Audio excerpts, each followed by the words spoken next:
In 1994, Rare Limited and Nintendo rebooted the concept of Donkey Kong with Donkey Kong Country, with new gameplay, new characters, and a cool 90s attitude.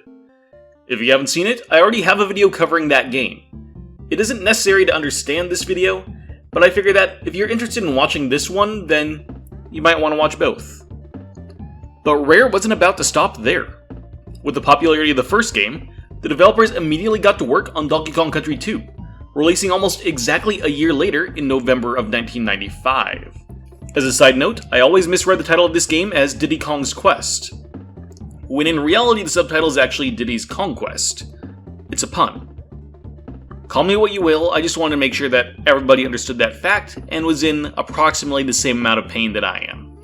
Also, just like last time, we'll be referring to the Game Boy Advance version as the canon edition of the game, despite the SNES version still being considered the superior game, and also the most easily playable version, available on Nintendo Switch Online.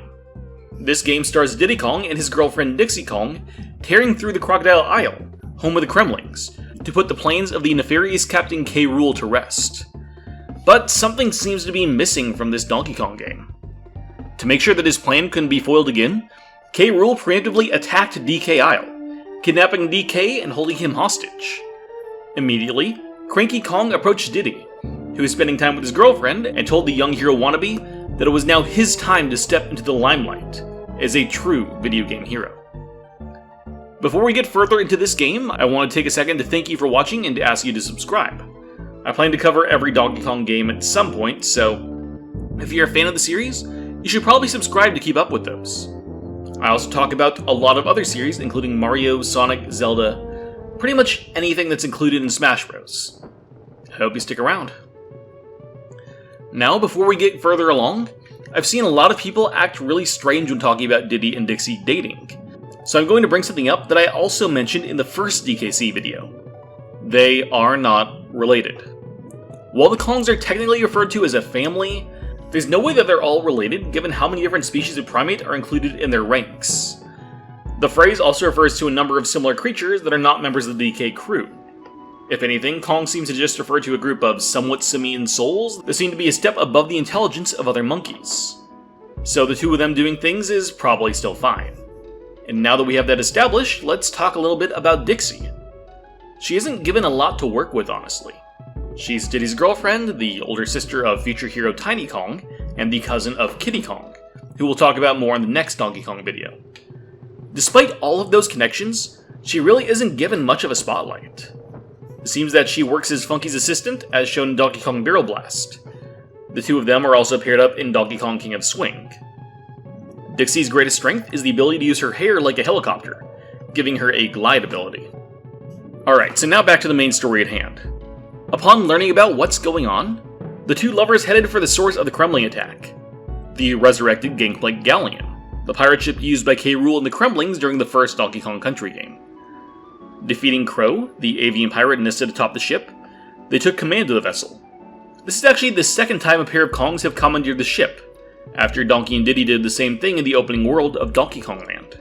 This time, however, instead of traveling the entire world, Diddy and Dixie took the ship back to its source, the Crocodile Isle, home of the Kremling crew. They explored a number of worlds, alongside the other Kongs who came to aid them. Cranky Kong, Funky Kong, and Candy Kong have all returned from the previous game. Cranky takes on virtually the same role he had previously, providing hints towards the location of banana coins. Funky, on the other hand, has completely shifted gears. While previously providing quick transit and a fishing minigame, because Rosalina knows we need more of those in video games, the main monkey has upped his game, now finding himself on the front lines, taking the word directly to the Kremlings alongside Diddy and Dixie.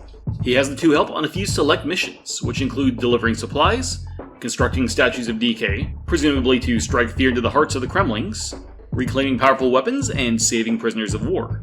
Yeah, it seems that the Kremlings didn't stop at just kidnapping Donkey Kong. Interestingly, all of the kidnapped Kongs were designed to look like Tiny Kong, who did in fact exist when these missions were created, even if she was originally introduced after the original DKC too. If Tiny was indeed kidnapped, then this gives a much more personal stake to Dixie Kong as well, even if it doesn't take up time in the main story. Candy's return, however, is in a much diminished role, standing instead as the assistant to a new character, Swanky Kong. He has all of the style, all of the grace, this Kong has a beautiful face. Swinky is an absolute fountain of charisma who hosts the game show Swinky's Bonus Bonanza, where our contestants, Diddy and Dixie, must use their knowledge of the Crocodile Isle to win life balloons.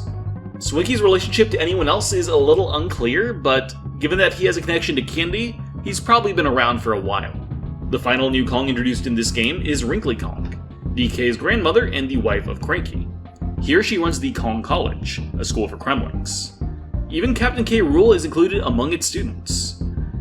This feels a little colonial to me, but we won't dwell too much on the implications of invaders starting schools to educate the locals in an attempt to make them less hostile. She will sell Diddy and Dixie level hints, as well as provide homework in the form of a photo album to fill out. Their fellow Kongs are the only allies our heroes have in this game, however. All of the animal buddies return from the previous game, except for Winky the Frog, who was replaced by Rattly the Rattlesnake. Squitter the Spider, Glimmer the Angler, Clapper the Seal, and Quox the Parrot join him as new additions to the cast in this game. With all these allies at their sides, Diddy and Dixie climb the Crocodile Isle. In Crocodile Cauldron, a lava-filled caldera, they dueled with the living sword Cleaver. This is not the first time we've seen a living weapon as a boss, with the first game featuring the living oil barrel Dum-Drum. In Kremquay, a murky bog full of sunken ships, they contested with Cudgel, a large Kremling. For some reason, the Kremlings have an amusement park / giant beehive, at the end of which our heroes fought King Zing Sting, who is likely related to or married to Queen Bee. The previous Zinger monarch fought in the first country game. In Gloomy Gulch, a haunted forest, the two Kongs had to face the consequences for their own actions by taking down the ghost of Crow.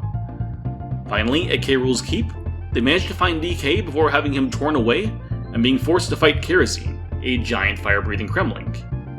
After which, the two Kongs chased the captain into the skies to fight him aboard his airship, the Flying Croc, for a classic K. Rool duel. We've mentioned it a lot, but I want to make it clear that Kaptain K. Rool is the same person as King K. Rool from the previous game. The King has a few different personas that he jumps between from game to game. Some people disagree if he's actually taking on new identities or just playing dress-up, though based on how he uses aspects from each of these identities in Smash Ultimate, I'd lean more towards the latter reading. The battle was epic, but eventually the King relented, even despite his newfound powers of invisibility, which is actually terrifying in his hands. But with timely help from a newly freed DK, K. Rool was knocked into the ocean.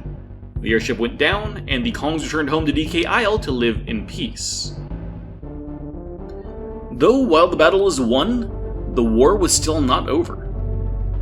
Deep in the heart of the Crocodile Isle sits a region known as the Lost World, a strange landscape hidden within the earth. K. Rool left one of his minions, the powerful and greedy Clubba, to guard it, though Clubba was more than willing to make deals with the Kongs for his own benefit, allowing the two to enter this strange land. In the depths of the Lost World sits Crocodile Core, home to the strange energy that gives power to the island. It is here that Kaptain K. Rool returns, ready for one final revenge against Diddy and Dixie Kongs. A revenge that doesn't really come to pass because he gets his butt kicked again. Upon this final defeat, the Kongs knock K. Rool into the flow of energy stemming from Crocodile Core. His body keeps the energy from flowing, causing the energy to build up and then explode, sinking the entire island into the ocean and scattering the remaining Kremlings across the Kremisphere, putting an end to the threat for now.